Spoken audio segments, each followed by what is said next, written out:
Hello mga ka-metal, Metalworks Projects at stall number 4 project po, okay? So ito ang ginagawa natin ngayon mga ka-metal, ayan. At ito po ay ang ating client na full grill biryani, okay? So makikita ninyo, yummy talaga mga ka-metal, ayan. So ito po ang pangalan ng kanilang shop, Bebe Spice Box. At ito po ang kanilang cellphone number. Ayan mga ka-metal. Sana makapasyal kayo.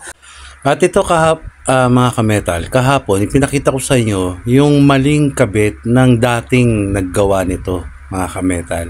Okay, so mali ang ginawa nilang pagkabit ng power line. Nauna muna yung circuit breaker bago ang submeter. So dapat muna talaga mauna ang submeter bago ang circuit breaker. Para pag nagkaroon ng short sa loob, magti-trigger yung circuit breaker natin at hindi maapektuhan yung submeter. At ito yung mga ka-metal, ang tamang procedure ng pagkabit. Ayan.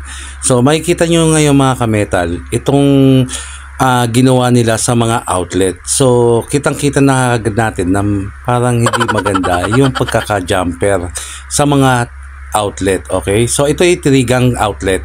So papakita ko sa inyo, madali siyang natatanggal mga ka-metal. Bakit? Kasi ang ginamit ng pang jumper ay number 14. Ginagamit lang ito mga ka-metal sa linya ng ilaw, okay? So hindi ito yung ginagamit para sa jumper mga ka-metal. Dapat ay number 12. Hindi man tayo eksperto pero gusto ko lang ipakita sa inyo ito. So ngayon, ang gagawin natin dito, ayusin na lang natin to talaga para hindi tayo magkakaroon ng problema sa mga electrical wiring. Kasi syempre, matataas na equipment ang gagamitin nila dito, mga ka-metal. Kaya ayusin na lang natin to. Ayan. Sana all. So, ito yung outlet number 1 na ginawa niya. So, nung dating gumawa ng electrical dito, mga ka-metal. So, makikita natin maling-mali talaga. Okay, so papakita ko rin sa inyo yung number 2 na outlet. Talaga yan. Magugulat talaga kayo mga ka-metal. So parang tumawid-tawid siya dito. So hindi na natin malaman kung tama ito. Baka pumutok ito mga ka-metal. So wag naman sanang ganitong gawin natin sa ating mga client. At ito ang tamang jumper sa trigang outlet natin mga ka-metal. Ayan po. So ganyan po dapat. Naubusan na tayo ng wire na itim kaya ginamit ko yung dilaw. Okay mga ka-metal. So makikita nyo dito sa outlet number 2, nahuhugot ko talaga ng kamay lang. Ayan po mga ka-metal. So hindi dapat yan nahuhugot eh. So hindi natin alam kung bakit ganito ginawa nung unang gumawa dito sa stall na ito mga ka-metal. So talagang wala ho eh. Okay, ayusin ko na lang ho ito ma'am lahat po. So ito po ma'am yung jumper natin sa tugangs na outlet po, no? Ayan. So dahil yung ganyan po dapat. Tapos ito naman po yung sa 3-gang na outlet na X60 dito. Ito no? So parehas po yan. Ayan po. So lilinya ako na po ito ngayon. Hello ma'am, bali ito na po yung outlet natin. Ginawa ko lang po yung dalawa na tagtutugang. Kasi po required po sa dito kay Ma'am Judith sa stall na tatlong tagtutugang lang po tayo. So tinanggal ko na po yung isa, yung tag-isa nitong dalawa. Tapos bibili na lang po tayo ng cover nito kasi ang cover nito po ay ganito po sa pang trigang po ito eh. So magkakaroon ng butas. So papalitan ko na lang po ng cover. Ito po mga kami. Ito po Miss Ria. Ito po ano.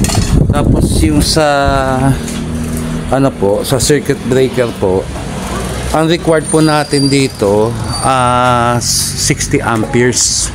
Eh nakita ko po dito sa breaker natin na nakakabit 30 amperes lang po ito. Ayan po, 30 amperes lang po siya. So papalitan ko na lang din po ito.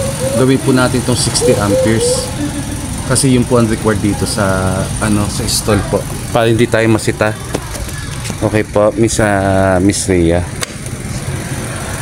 Yung bibiling pong cover ng outlet po, yung ganito po, pang tugang po. Ayan. Ayan po. So papalitan ko na lang po ito, yung dalawa pa. Kasi hindi pwede yung ganito. Butas to mangyayari. Ayan po. Ganyan po mangyayari dyan eh. So butas po yan. So delikado rin po para sa inyo. Ayan. Didi ma'am, bali natapos ko na po ngayon mag-rewiring po. Ayan po. So ito po, buhay na po ito. Bali ito po yung mga papalitan na lang natin yung yung cover, bibili na lang po ako. Tapos ito po yung isa, yung nasa gitna rin po, ito po. Ayan. So ito po siya, nasa likod ng plywood eh. Ayun po, kung nakikita nyo lang po. Pero gana na po yan lahat. Gana na po ito.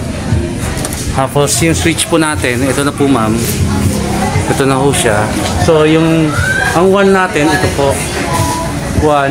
Number 1 na ilaw. Tapos ito yung number 2. Tapos yung number 3 po, ito po, andito na po. Pati yung pangatlong extension para sa counter. Okay po. So ito po yung switch natin, nandito po tayo. So yung number 2 po, ito na po siya. Ayan, gana na po siya. Ayan. So gana na po ito lahat, ma'am. Bali bukas po, ang gagawin ko na po dito, maglalagay na po ako ng insulation saka ng mga metal paring po. Tapos saka po isasalpak yung mga, kung kakayanin pa po, may isalpak yung plywood po. Ayan po. Tapos po niyan, diretso na po ako dito sa counter natin. Ang gagawin po natin counter.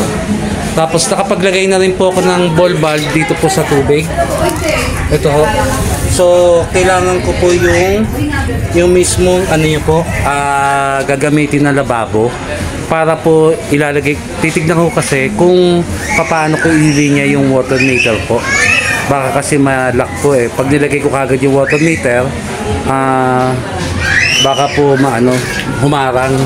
So kailangan ko po yung lababo po dito para may kabit na ko siya. Ayan po. So thank you po ma'am. Ito po yung linya natin. Ayan po. Nakaiwas na po ito lahat para sa paglagay po ng metal paring. Okay, thank you po.